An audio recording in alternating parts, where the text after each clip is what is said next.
breaking news today on Sekulow. Marine Daniel Penny acquitted in New York. Keeping you informed and engaged, now more than ever. This is Sekulow. We want to hear from you. Share and post your comments or call 1-800-684-3110. And now your host, Jordan Sekulow. All right, folks, right to it. So, a good indication that even in New York State Court, when you've got a jury of your peers and they see the evidence, they know the crime that's in the city, and they see a young man who stepped up to help protect people on a subway. They're stuck in a subway. There's nowhere to run. A guy who was threatening to kill people, a guy who was totally out of control. Daniel Penny subdues him, and in the process, he was a former military person. Yeah, Marine. So they try to use that against him, by the way. Yeah. But he's brave. He took his own life at risk immediately to save others. And New York, instead of going after all the other criminals in New York, has spent their time, trying to prosecute Donald Trump and Daniel Penny. Well, when the jury heard all the evidence, we already knew the manslaughter was out. They supposedly deadlocked on that. But it's interesting because then the judge brought in the second charge that they had to decide on, which is lower than manslaughter, second-degree manslaughter, which is negligent homicide. Right. And when they went to the jury on that, they found him not guilty. So I'm not sure why. And sometimes that's just the jury not understanding even the I was hearing complex differences. Why this didn't happen last week, but it is a good sign that our legal system in the U.S. still can be saved. Yeah, absolutely. I think that this is a very positive sign. Prosecutors need to keep losing these cases. Because when you have a situation where anyone would watch and hear what happened in this, read the things and go, this guy was a hero stepping up. There was a mother with a baby in a stroller who came in. And yes, sadly did the guy pass away, of course. But beyond that, still saved probably a lot of people's lives and certainly a lot of trauma. In this situation, you also, and again, of course, a Marine, in this situation, you had a jury that, as you said, spent a lot of time on this. This wasn't a quick one day, it was over. So much so the judge had to re-instruct them to go back because they were like essentially at that point, they become like a hung jury. They're scared. I think one or two of them were scared. They're threatened. One or two of them scared, went back for the weekend, said, think about it essentially, came back and they had an answer this morning. Yes, you do have a lot of unrest right now in New York where a lot of threats of riots that may be coming tonight. Here's the problem on these situations. We have to get to a point where if you protect people in public and the person who you're protecting them from was making those threats and was also on a serious amount of drugs, they can't even determine, because of the amount of drugs he was on, how he died or why. He probably should not have died from the way he was subdued. Yep. No. But he did. But even if he did. And you know what? He was threatening to kill people. Right. And this guy was brave enough to step up. Unlike we've seen horrible incidents when someone does it and someone even just brings out a knife in New York and, will kill 3 or 4 people who are stuck in that subway car. So, again, we have to keep winning these. Why? Because we have to get to a point where Daniel Penny doesn't have to go bankrupt or raise hundreds of thousands of dollars on Kickstarter to defend himself, because these cases shouldn't be in court. They should be investigated because someone died, and that should be it. And Jordan, it can't be lost on who the prosecutor was that decided to go after Daniel Penny for being a hero, Alvin Bragg, the same district attorney that decided to go after President Trump and to create out of whole cloth a way to use state law against him for what would have been campaign finance violations and try to make a political prosecution there. It's all political in New York. It needs to get back to protecting the people of the city and prosecuting the real criminals. And Americans love New York. It's almost like wherever you're from, whenever you go to New York, you meet Americans from all over the country. It's the capital of the world. It's the second, capital of the United States. We got Washington, D.C., New York, and then I'd say like L.A. and San Francisco kind of are those core 4. Yeah. And we want it back to a place where, one, if you need to protect yourself, you can. Right now, that's a place where it feels like that more often than not. So, justice saved here. We got a lot to talk about. We'll take your calls, 1-800-684-3110. Support the work of the ACLJ. I think this is going to be a big part of the next year, is getting our justice system back in order. Donate today. Your gift is doubled. ACLJ.org. One of the world's most oppressive regimes brought down in days. Bashar al-Assad's violent dictatorship made millions of Syrians homeless. This morning, he is on the run, overthrown by rebel fighters in lightning speed. We passed boys on an abandoned government tank cheering Hurriya, Arabic for freedom. In the end, it was the army that sealed Assad's fate. Soldiers refused to fight. They faded away and ran as the rebels, led by Islamists, rolled into Damascus unopposed. Russia's foreign ministry announcing Assad's resignation, and it's to Moscow that the now former president has fled with his family. Iran, Hezbollah and Russia helped Assad hold on. Wars in Gaza, Lebanon and Ukraine meant they couldn't save him now. Abu Muhammad Jalani is the man who led this daring offensive. He spoke at the main mosque yesterday with words of reassurance.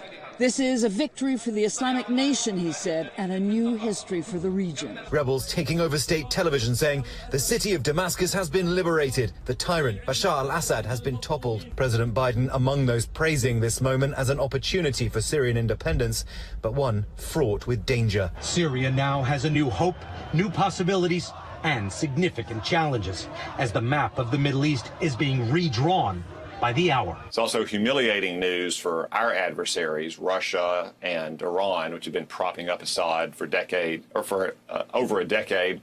Russia has two major bases there in Syria that they've used to help support the Houthi rebels in Yemen that have been attacking our sailors in the Red Sea. There's an opportunity to build something better in Syria, but there is concern that terrorists, jihadists, and other people who do not have the United States' best interests at heart, to say the least, could take advantage of this. We are vigilant about that. We are taking action to deal with that. And we're prepared to work with anyone in Syria who wants a stable, inclusive, democratic future for that country. That's what we intend to drive towards.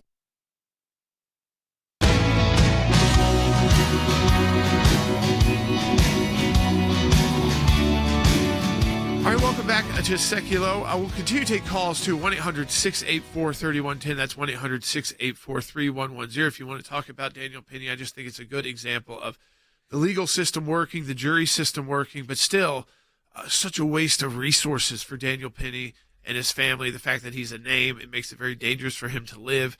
And, of course, what it can cause to the city when you bring charges that you try to make into these most racially motivated murders that are instead just a guy protecting the rest of the people who are racially diverse on a subway train, and a heavy drug user doesn't make it out alive who was threatening to kill people, and we demonize the guy who protected the subway users. I want to go, though, to Rick Rennell, because there's some major shifting, of course, international news, and the stories are all over the place, Rick. First off, we're seeing, Israel say, listen, we started, I think the best description from any Israeli analyst was, we started the dominoes. And then when we start the dominoes in Israel, and we've not yet done that before until we started taking out top Hezbollah and Hamas leadership. Once we started the dominoes, then Netanyahu told Assad, they're coming for you next. And they're not going to, the other guys can't protect you. Hezbollah's been decimated and Russia's stuck in Ukraine.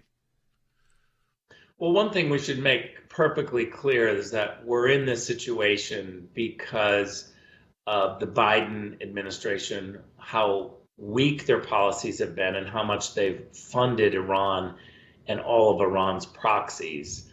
But I think that regular folks within the Middle East have had enough, and they're really fighting back. And certainly Israel has given so many people hope, including in Lebanon, when they've taken on the fight of Hezbollah. This is a fight that they've done without the Biden administration's help. And I would also say, in spite of the Biden administration, they've really tried to hold a lot of the progress back. A lot of this should have been cleaned up immediately. We shouldn't have had October 7th, but if it did happen, you should allow the Israelis to go in and defend their country and clean up the situation. We shouldn't be in this more than a year later. But it's because the Biden administration has really held the players in the region, with one hand tied behind their back for a variety of countries. I do think that what's happening in Syria now, President Trump is exactly right. We need to let it play out a little bit. We don't need to get involved. We do have troops there, and I think the Biden team needs to hear President Trump loud and clearly that we don't need to be using our troops. But that doesn't mean that we can't be diplomatic leaders and have the State Department be able to do its job in our embassies and around the world. And we should play a leadership role without playing a military role. I wanted to ask you about the troops, Rick, because I know our listeners, I remember when Tulsi Gabbard would talk to us about the troops that are still out in Syria, still basically as close to the front lines as you can be when you're battling these multifaceted Islamist groups, and you've got Assad's groups, and you've got the Hezbollah back then, and also these more radical groups, and then you're kind of stuck in the middle with as the Americans of who to trust and who to fight with. We see the Kurds they're already going after, but how much in danger are those 900 troops right now? Because I saw that Russia made a deal with these insurgents that Russian assets, Russian airports and bases are not going to be attacked, and embassies and their staff. But can the U.S. make a deal like? I mean, it doesn't. We don't quite have the same kind of access points to these radical groups. Look, we have troops there because we wanted to make sure that Christians were protected and that ISIS didn't take hold. We can debate whether or not that's too many troops, whether we could have done it from another place. But the idea at the time was to keep a small number of troops there so that ISIS wouldn't be able to come back in a strong way. Remember, Donald Trump defeated ISIS. So this is one of those situations where we want to make sure that ISIS doesn't come back in. The brutal treatment of Christians is just one of the reasons why we want to make sure that ISIS doesn't come back. But I actually believe that we have a NATO ally in Turkey. And I know that Turkey has not been perfect, and we've ignored Turkey for too long. But my idea is that if you are going to be in a NATO membership agreement with Turkey, which we have been since 1952, then you can't treat them as a non-NATO member. We share intelligence with Turkey. We need to get them more on our side. And the Turks care very deeply about what's happening in this region. Again, they are a NATO ally. And I would force the critics of Turkey to come clean and either say that they want Turkey out of NATO, or we should deal with the reality that Turkey is in NATO and they need to be a closer ally. We haven't done a very good job of really pressuring Turkey to be a better ally, be better with Israel, and to help us in certain ways. Remember, Turkey has a very interesting relationship with Russia. Sometimes they're close to Russia, and sometimes they are the blunt force to stop Putin. Erdogan is somebody who I think has some power there. And President Trump recognizes that we have to deal with the leader of Turkey as a NATO ally, and we need to get them more on our side. I think they can do a lot in Syria. Syria right now is a mess, but remember that all of the rebel groups that have been going up against Assad and against Iran and against Russia for a long time, they were united just because they were the opposition. They're not united because they believed the same way. So now that Assad is gone and the Syrian government has fallen, now we need to be very cautious because we don't know within that rebel group, that within that opposition group, we really don't know who's going to rise up. There's some bad actors in there, and there are some decent actors in that group. We need to give it a little more time, and President Trump is right to just wait and see what happens. Yeah, we know some of the bad actors coming from the al-Nusra Front, which was kind of a break off of like al-Qaeda to be kind of a militant group instead of just a terror group that hides in the shadows, but actually goes into cities. But you mentioned that there are some other groups involved here. Are there names of those groups that that listeners and our viewers can start trying to get updated about so they understand? I mean, they love understanding these issues, Rick, and explaining it to their friends and family. So if there's those additional actors, if you're able to name them, it would be, I think, helpful for the audience.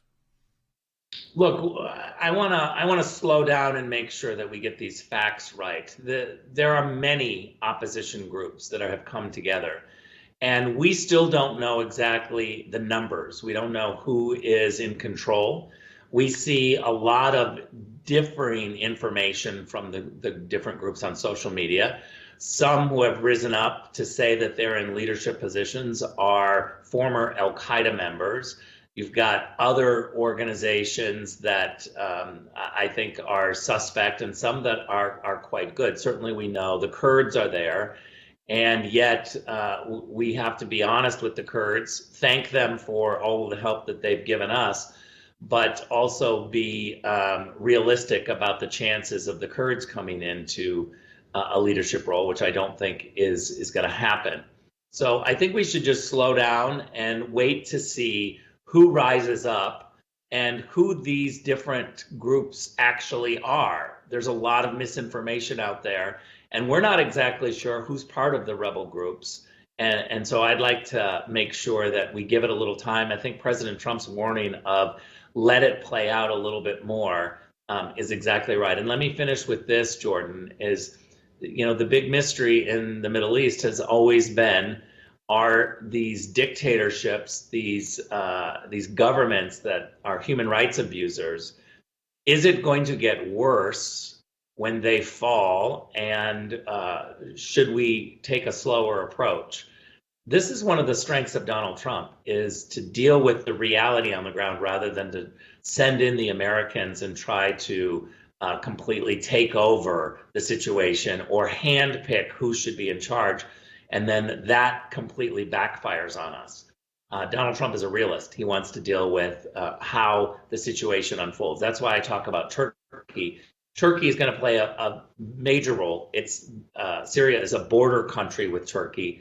They care very deeply about the humanitarian situation. As a NATO ally, I think we should defer to Turkey and hear them out first before we begin to pick any players as to who's going to rise up and be in charge. You know, Rick, we are in the midst, of course, of our most important fundraising time of the year, because it's how we plan our budget going into January. And on these issues, you know, we're very active through our international organizations that we're affiliated with at the United Nations all over the world, ICC, and of course, because of the work in Israel and beyond that we do in the Middle East and the Gulf states. So it's a great time, and I know that you've been very open to tell people about why it's important to support the ACLJ, and this time they can double the impact of their donation. Well, look, I think the Trump administration is going to need help from organizations like ACLJ. I know everyone seems to be tapped out, but I would dig deep to support an organization like the ACLJ, which takes action, doesn't just talk about issues. Thank you, Rick. And you know what? The great thing is, even if you are a bit tapped out, this allows you to double your donation. So a $5 donation becomes 10, 20 becomes 40. Donate today, aclj.org. We'll be back with a lot more. One of our own, in many ways, someone you've heard on this broadcast over the last couple of years, many times, multiple times a week, one of our Sekulow broadcast partners. Of course, I'm talking about Tulsi Gabbard. And this letter, I mean, here it is right here, has almost 100 people essentially saying, you can't pick Tulsi Gabbard. She is a national security issue. This letter, which is, Logan, you mentioned, is signed by nearly 100 former national security officials. Do you remember the last time we had a letter signed by over 100 national security officials? When was that? Oh, yeah, the Hunter Biden laptop. They said this has all the trappings of Russian disinformation, right, nothing to see interfering in our election. Don't look at it. Now we get another letter from national security experts that say Tulsi Gabbard has too close of ties or ideology to Russia. Why is it that the only thing that these national security experts can do is try to create Russia hoaxes? This is another one. We're looking at it, and we're not going to stand for it. But it also, like you said, does tell us maybe he's picking the right people. If the deep state is so freaked out that they have to write a letter to John Thune, the majority leader-elect, and Chuck Schumer, the current majority leader, really pressuring them to scrutinize her. They all but say that she's a Russian asset in this. They use very diplomatic terms, and it makes sense. There's many ambassadors and former ambassadors on this list of people, but it's led by Wendy Sherman. And we're going to get into some of the parade of horribles of Wendy Sherman in the next segment, because once again, when the lead author and the lead signatory on this letter is Wendy Sherman, you have to look at her record and try to figure out, is this the person you really want to be taking advice from about who should be the director of national intelligence? I say no. All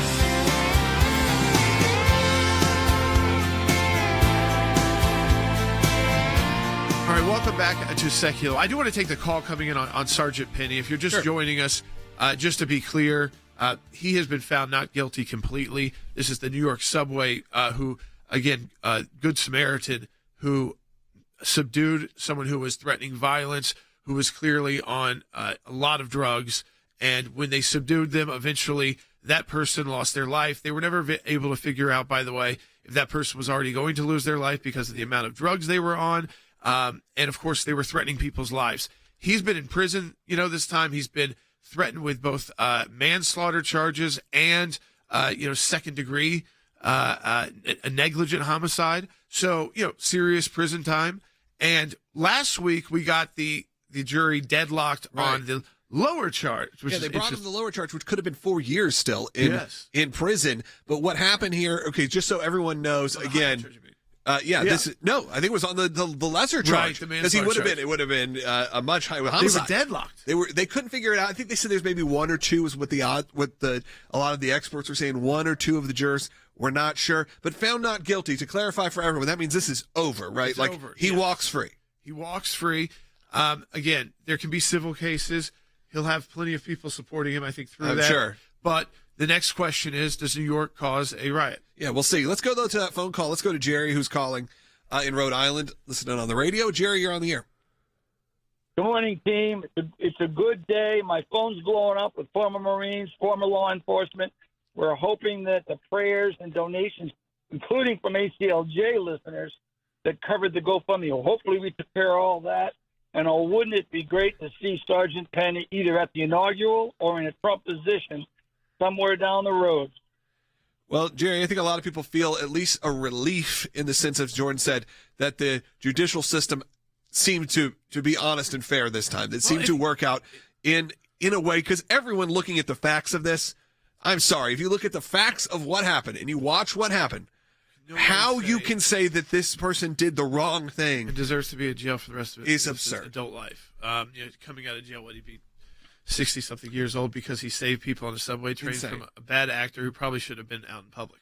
Well, in that second-degree manslaughter charge, which was the first thing that the jury was deadlocked on last week, the judge sent it back to them with some more instruction, came back, still deadlocked, and then the judge said, all right, I'm dismissing that charge, the higher charge of second-degree manslaughter, and then told the jury, look at the lesser charge of negligent homicide. The jury on Friday then had a question about the reasonable person language within negligent homicide, which would mean that did Daniel Penny act outside of what a reasonable person in their right state of mind would do? And what, as you mentioned, Jordan, is interesting is that they were so quickly able to acquit him of the lesser charge when they were deadlocked on the more serious one. Now, this lesser charge would have still carried around 4 years in prison, potentially. So he was still facing the jeopardy of prison time. I know that the father of Neely, who was the person who died in the attack, he has already filed a large civil lawsuit against Daniel Penny. But when you heard the witnesses, that there was a mother who had her 5-year-old son that was taking him to a doctor's appointment and barricaded him behind a stroller. Another woman called it a satanic rant that Neely was going on. These people were terrorized and living in fear in that moment on that train. And as you say, you never know what a jury is going to decide or come out with and how they hear it. But I think the closing arguments of Daniel Penny's attorney were really effective when it said, who would you want to be sitting next to on a train? The man with earbuds, minding his own business, but will take action when you need him to? Or would you rather be all alone on the train when someone is having a psychotic moment? I think this also brings up a much broader issue, which is New York and a lot of these cities built on having these kind of transportation systems for people that are affordable, that are fast and reliable. They have become areas of of great crime, in areas of stress, in areas where people are unsafe. People are working in the city too. Right. So you now don't we have that mass protection that you used to have. If you went in rush hour, so many people, it was going to be full. If you went home when most companies close, it was going to be full. And so you were really only having to protect yourself late at night, really late at night, like on during the week. On weekends, busy all through the night. Yeah, I think that this becomes an issue that New York has to really take a look at. Eric Adams, everyone got to look at and go, okay, how can we actually make this safe? They keep coming up with solutions. They don't really quite get there. To New York, you've been. I mean, like, yeah, but I'm taking my kids on the subway. That's just the truth. It's not happening. I don't. And I lived in Washington D.C. I used their metro my whole life, and have been happy to do it when I'm with friends in New York who actually understand how it works. Yeah. But if you're just trying to go like 1 or 2 stops with kids, it's a nice little way because they walk slower. I'm saying all you need to do is figure out how to make this safe again and make these cities more appealing to come to. This is a good step. You got to get the politics out of law enforcement. This is a good step. Yeah. No, this is a great step because it shows these prosecutors you are wasting taxpayer dollars and your prosecutions are becoming a joke. So stop playing politics as the DA and start actually protecting the people of New York, because that's also sends a signal to the world that the United States of America is a safe country, because there's 2 places that people visit from overseas. New York City and what is the L.A. and was it Orlando, Florida, yeah. And Nashville. Nashville, we're kind of big. Neither of us have Orlando and Nashville don't have the mass transit situation like that, except for like provided by the theme parks to get you there. Yeah. Phone lines are open, by the way, and we're going to be taking calls in the next half hour. We do have a second half hour coming up. If you don't get us on your local radio station, I know our last callers listen on the radio. Some of them don't pick up the full hour. They should, but they don't. Go to ACLJ.org, watch on YouTube or on Rumble. We're broadcasting live on all those options right now, but phone lines are open at 1-800-684-3110. This is a perfect time to call. Also, we cannot stress enough, 25% of our budget, our annual budget, is raised in the month of December, and we need your help because we are falling behind right now. When you hear about the events happening in the Middle East, when you hear about what's happening in New York, we are making sure we are there taking global legal action, and we're going to defend Israel. We're going to be there, and we're going to need your support. So we encourage you, go to aclj.org right now. If you support this month, that helps set our budget for the entire year, and if you support right now, your gift is doubled through our Faith and Freedom Year-End Drive. So I encourage you to go to aclj.org. Tell your friends to. You can scan the QR code on the screen right now, or again, just go to aclj.org. Very easy to do it. There's ways for us to see how people respond. And what's very cool, we have, looking at, do people respond to an article or an ad? Yeah. We know when people respond to this broadcast based on the time and how they come in. So be a part of that. Show your support also for this show. That's the way to do it. If you like what you get each and every day on Sekulow, support the work of the ACLJ, because that is how it is funded. And if you don't, hit the subscribe button. Make sure you're part of it. There's a grassroots action I'd like a few of you to take today. Tulsi Gabbard is beginning her meetings on Capitol Hill on the U.S. Senate. We brought her on our team long before she was associated with President Trump or had even made the decision to go that political in this election cycle. She certainly wanted to be speaking out on issues that we care about, religious liberty and the First Amendment. Will, who are the first 3 senators she's meeting with today? She's meeting with Mike Rounds from South Dakota, Senator Lindsey Graham from South Carolina, and James Lankford from Oklahoma. Okay. If you are in South Dakota, South Carolina, or Oklahoma, call your senator's office, if it's one of those 3. Tell them in a nice, positive way, hey, just a reminder, you might want to let the senator know, Tulsi has been working with the American Center for Law and Justice and the Sekulows for over a year, including on their broadcast 2 and 3 times a week. So that kind of message. Let them know she's one of us. That would be great to do. Don't do it if you're not from their state yet. We're going to launch something bigger for her. But do that today for those 3. I'd love to get your feedback on it tomorrow. Some people think champions are bored, that it's a title that requires something only a handful can ever possess. There are times in our lives that we are called, every one of us, to step up and serve a cause greater than ourselves. Even when the loudest voices in the room say it's wrong, that it can't be done. It can be a difficult stand, but it's one any of us can make, including you. You can be the change. You can make that difference. You can be a champion. We cannot do what we do without you. By becoming a monthly donor, you can become a champion of life. A champion of liberty, a champion of freedom. Please join us. Become an ACLJ champion today.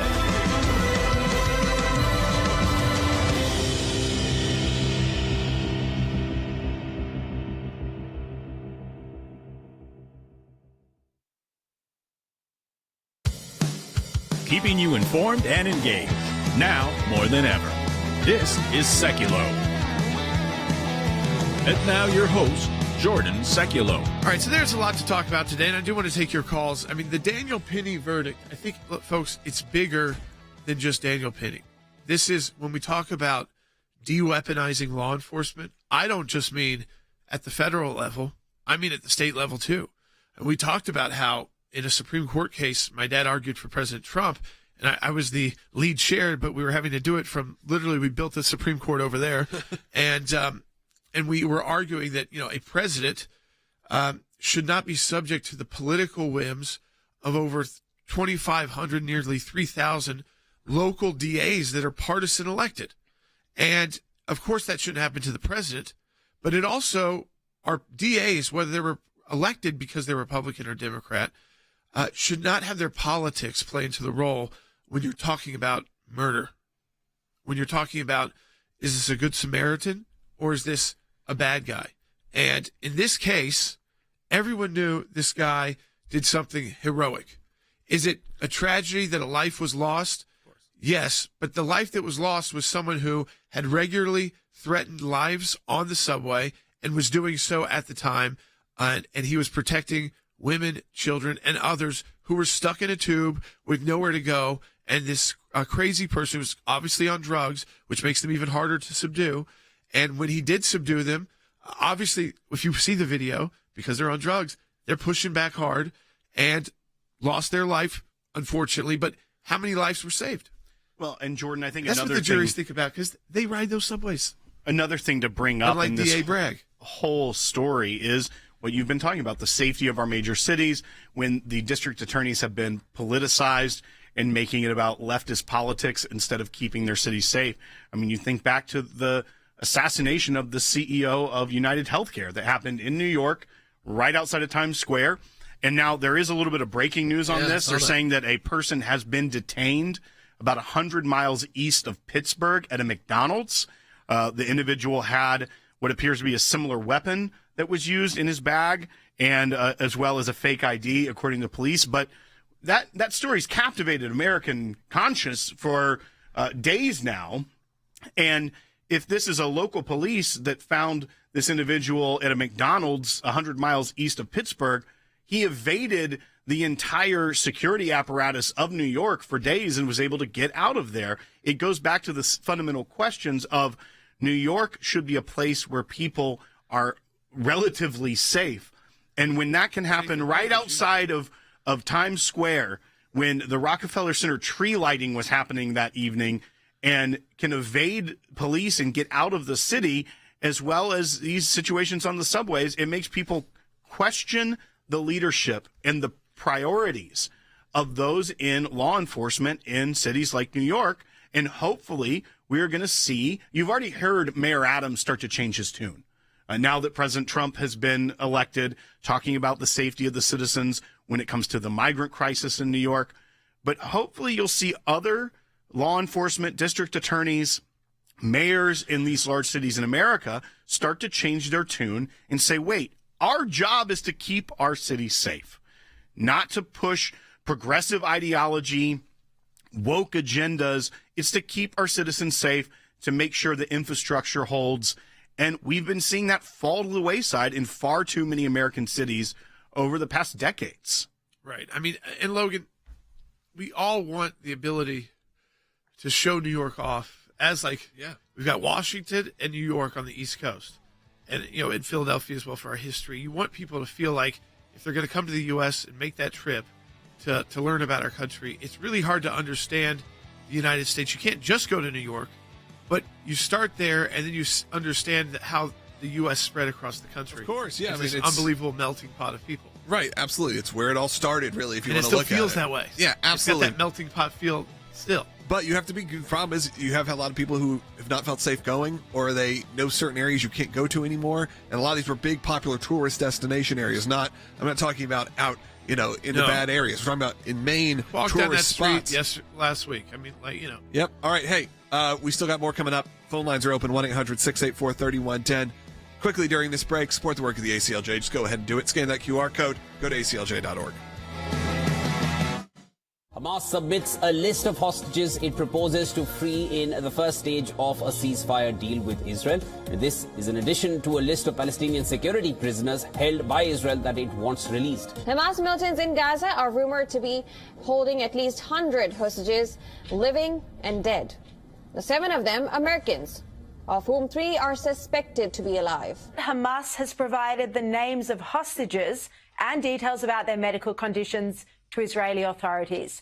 This is even said to include the names of sick and elderly individuals. Netanyahu meets family members of hostages held in Gaza, tells them regime change in Syria could help advance a deal with Hamas amid protests over undated videos of Israeli hostages. It is also focusing attention on the U.S. President-elect Donald Trump's remarks last week, stating that he will appoint Adam Buller, one of the lead negotiators of the Abraham Accords, as special presidential envoy for hostage affairs. Trump said Buller has negotiated with some of the toughest people in the world. He added that Adam will work tirelessly to bring our great American citizens home.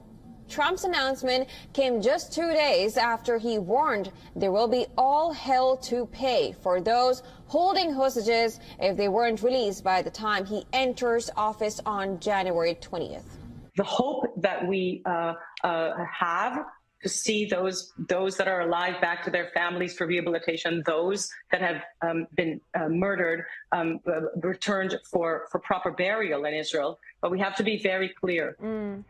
Terror enabled to dictate, if you will, the terms and conditions and equations by which democracies function is emboldened to do so in every other context, not just in this context and not just in the geography that is the state of Israel.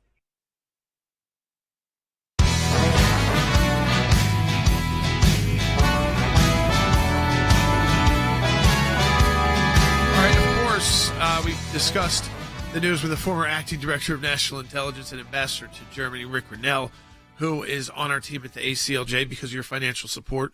So we get that awesome insight. By the way, was able to get that awesome insight, last week over the weekend, so that we were as prepared as possible to understand the, as we call it, multi-angle, multi-dimensional chess games that are going on. And of course, more than games, you've got Russia involved, you've got Iran involved. How does it play out for Israel is a question, because right now a lot of these insurgents are saying, listen, I remember one of their first orders was, do not go in with guns to government buildings.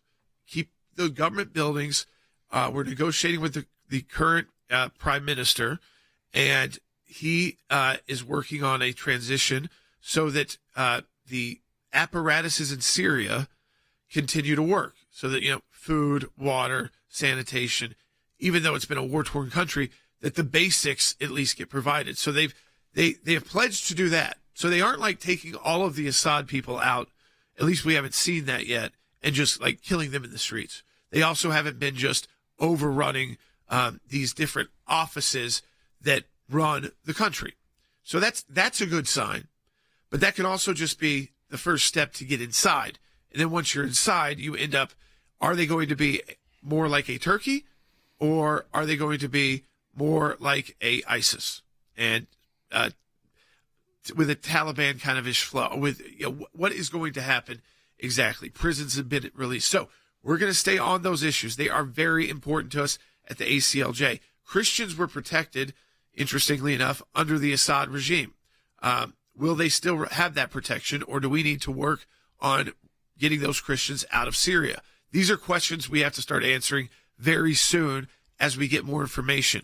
Or are these Islamic groups going to say, listen, we have a diverse country. We're not trying to focus on just turning everyone into an Islamist extremist. But usually in the past, that is what happens, unfortunately. So watching it very closely. Tied to that, of course, is how did this all start? Well, Syria started 14 years ago, and this was with ISIS, and then the U.S. destroyed ISIS, so we have a limited team there.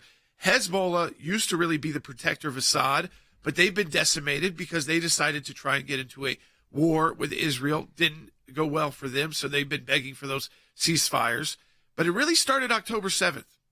And whenever Hamas started planning that attack on Israel, and I bring in Cece Howe because Cece, people remember very early on, by the next month, we were representing families in Washington, D.C., taking them to Republican and Democrat leadership to keep that pressure on getting both Americans who were kidnapped home, but also the Israelis out, so that there could be a path to a ceasefire that ultimately may lead to the end of this conflict. I want you to update people, because we've added more clients, about where it stands right now of the of those who were kidnapped, the good things and the bad. Right. So once again, we are seeing that Hamas is possibly looking at a hostage prisoner swap. And like you said, Jordan, it's because of what's going on in Syria, what is, happening across the world. And of course, that President Trump is now, coming into office in January and has made a very harsh statement that the hostages must be released. So we are once again seeing this prisoner hostage swap on the table. And it would include, according to what we know, one of our contacts in Israel was saying, the terms are being guarded very cautiously. So we don't know all the terms, but we think it'll be a humanitarian swap. So that includes like the elderly, children, women, ill, badly wounded. And we had filed, like you said, in November after the October 7th massacre and the hostages being taken by Hamas, Israeli hostages, we filed with the Working Group on Enforced or Involuntary Disappearances. And their mandate at the UN is to assist families in determining the fate and whereabouts of their disappeared relatives. So we filed on behalf of 10 total clients, and of those 10, 4 were released. We had a mother and her 3 minor children released. 2, unfortunately and tragically, heartbreakingly, have been confirmed dead. And we have 4 of our clients that still remain hopefully alive. Basically, their well-being is unknown. But 2 of those clients are women. So if this is truly a humanitarian release, we would hope that 2 more of our clients we would see in this swap. What should happen is every single remaining alive hostage should be released in this swap. And that's what obviously we will keep pushing for. But we are hopeful that we might see 2 of our remaining clients released. Any updates on those? We've seen Hamas try to do some proof of life videos, and some. We've also heard that the Hamas leadership that's still left in Gaza is frantically on the phones trying to figure out where these remaining hostages are, more than just the ones we represent. But for the ones we represent, have we received any kind of proof of life? We have not. And I met actually after November, when we filed in November of last year, I actually met with the Working Group on Enforced and Involuntary Disappearances in Geneva in March, just to reiterate our clients' positions and to really make our communication the most effective that we could do with all the mandates. One of our clients, actually, there was a proof of life, I believe, video that in the middle of last year kind of was released, or this year, I'm sorry, of 2024. Of course, we don't know what her status is now, but when the video was released, there was hope that she was still alive. Yeah, I mean, I think, again, really pray for these hostages, for our legal team that's been working on this. This is tough work. I mean, I still almost every day, it's a mistake if I don't. At every event, I'm going to wear this yellow ribbon to remind all of you and to remind anybody walking by that maybe sometimes ask, what's this about? Well, we've still got 100 hostages. We don't know their whereabouts, and some of those are American citizens. And Donald Trump is calling for them to be released. We have good reports that Hamas is trying to find all these individuals, the bodies and those who are still alive. And I'm sure it will be a mix. But CC, they can't really get to a ceasefire until the bodies and those alive are back home. Yeah. And that at least we know that the 100 or so, they've been accounted for now. Right. And there's not going to be a ceasefire until that happens. I believe Netanyahu absolutely has understood that and has, commented to that effect, that you have to get the hostages back, dead or alive. And like President Trump said, sadly, he believes probably more of them are dead than alive. But whatever the number is, those hostages need to be returned. And like you said, 7 of them were U.S. citizens, and 3 of those have already been confirmed dead. So there's 4 possibly still alive. They have to be returned. And Jordan, I want to play this for you real quick because this is the outgoing National Security Advisor, Jake Sullivan. They're already trying revisionist history about the foreign policy of the Biden administration, which has been catastrophic around the world, is probably a polite way to say how bad it's been. But this is his revisionist history on the way out, how they're spinning. It was actually the Biden administration that created a wonderful moment in the world. Let's go ahead and play bite 1.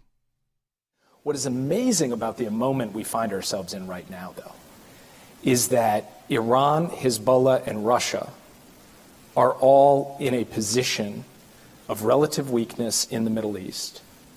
And our core security partner in the region, Israel, is in a position of relative strength in the region. And we believe that the United States has taken steps over the course of the past year through military deployments, through diplomacy, and through engagement with all of our partners that have helped to bring about this set of conditions. You know, here's the thing. The only reason this happened is because Israel decided to go on an offensive that they in the past did not want to do, which was to go directly target Iran and Iran's proxy forces, not just the ones right on the border in northern Lebanon and northern Israel and southern Lebanon, but they went after the leader of Hezbollah, who's been living underground. And I guess that whole idea that he would never be found, and Israel was obviously tracking him and knew exactly where he was the entire time, but also knew the concerns of what happens if you do kill him. But they had other things planned. They never took it. They didn't say they were behind the pager attacks.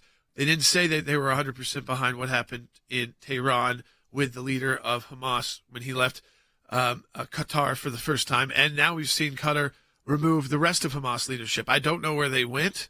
I don't think they're back in the Gaza Strip.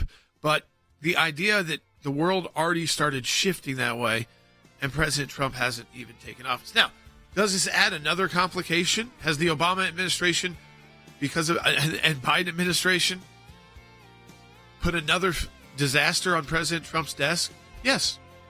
I think that's their goal. And I don't really think it's about Joe Biden. It's these Jake Sullivan types. Joe Biden is on his way out. He's smiling he's happy. These are people who are trying to make it more difficult for President Trump to make good on the promises like ending the war in Ukraine and bringing more peace and stability to the Middle East. But they don't know who they're dealing with when they're dealing with Donald Trump and his allies like we are at the ACLJ. So support our work because we also do it internationally. ACLJ.org. Double the impact today. Donate today. ACLJ.org. It is so important. It's critical you donate today. Thank you. Breaking news. The jury has reached a unanimous verdict in the case of Daniel Penny. He's been found not guilty on the charge of criminally negligent homicide. The manslaughter charge in the second degree was dismissed on Friday. The jurors deliberating this morning and have unanimously decided that Daniel Penny is not guilty on count 2, that is negligent homicide. It is a lesser charge which did carry up to 4 years in prison, though there was no minimum sentence in this charge. It means that the jury would conclude that he was negligent, that is, that he failed to perceive the risk that his activities could cause the death of Jordan Neely. However, I think that there are 2 issues that you look at that are critical. Number 1, was it self-defense? Certainly, that's what the defense argued, that he, that is Jordan Neely, represented an immediate threat, and as a result of representing that immediate threat of death or serious physical injury, that restraining him in the way that he did was reasonable and appropriate. More than 40 witnesses over the course of the trial, including people who experienced these events in real time sitting on the same subway car, some of whom testified that they were indeed afraid of Jordan Neely as this episode unfolded. I have to admit I was a little surprised. Having hung on the higher count, I was not expecting that they would so quickly acquit on the lower count. It probably shows that there were only 1 or 2 people in the original high count that hung based on their desire to see a conviction. So I think it's a good thing. Now, I think the next step has to be the removal of Alvin Bragg from the role of district attorney. He is a disgrace to the office. The two cases he brought should never have been brought. The case against Donald Trump, which was made up out of whole cloth, which to my mind involves unethical, unprofessional conduct by Bragg, and also this case, which should never have been brought either.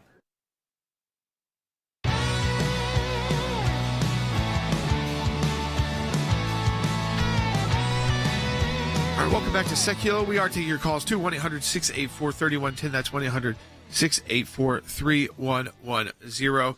Still a lot to talk about again, because going back, I think, to just a bit of Israel too, Will, is we know that there is an opportunity to end this conflict.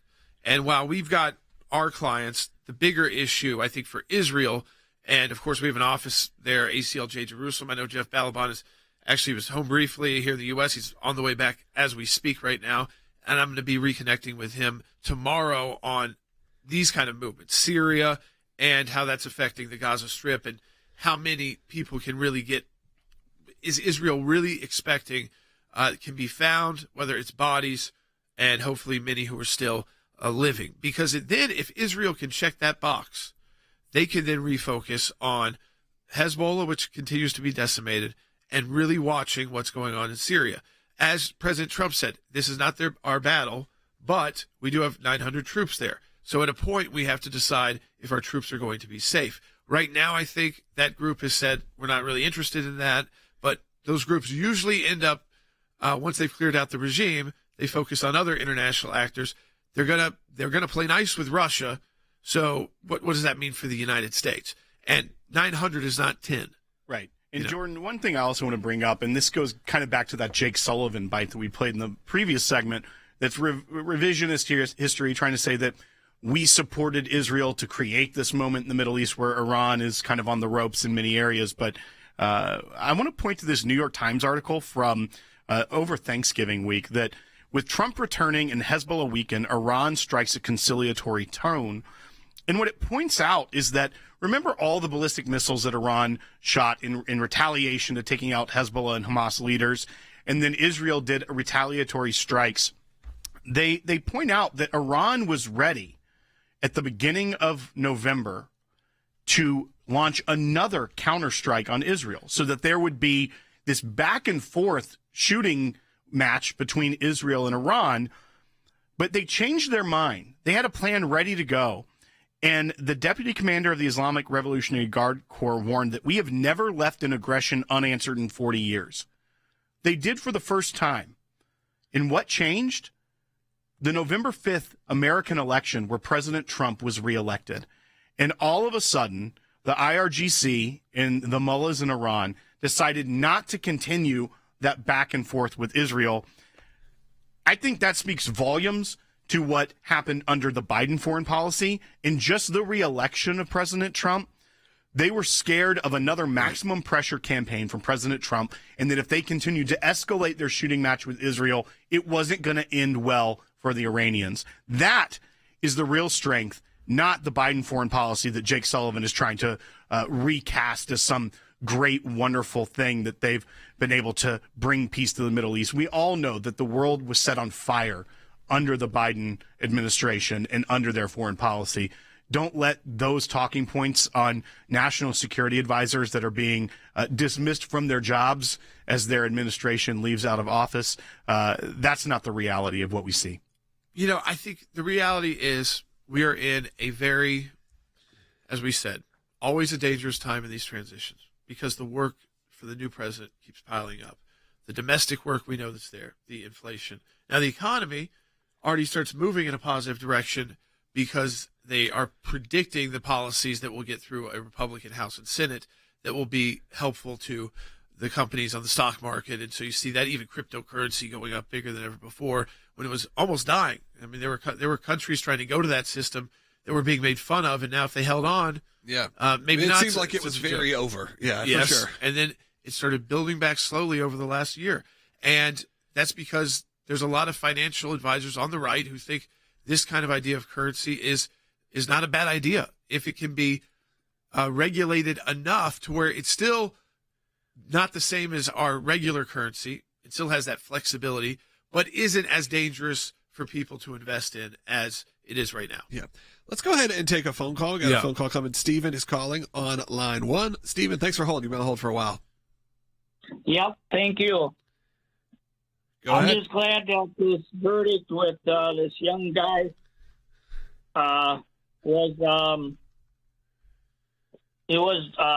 determined that he was not guilty. Yeah, I think a lot of people feel that way. A lot of people feel like there was actually justice was served in a strange way because New York, you never knew in New York. There was a lot of feelings that they were not going to be able to acquit him of everything purely for, somewhat of political pressure, if you want to say that, or cultural pressure. Yes. That he wouldn't have been able to be acquitted, but they actually did their job as the jury. I think when you have to look at someone like that, it's not Donald Trump. It's not that kind of like show trial case. This is someone going to jail for violence and murder, long-term prison sentences. So, and I think they were even going to have problems with Trump, honestly. But this just shows you that rational people, from whatever's background they come from, who live in New York, understand what it's like in New York right now, especially if you find yourself kind of alone on the subway or with a handful of people.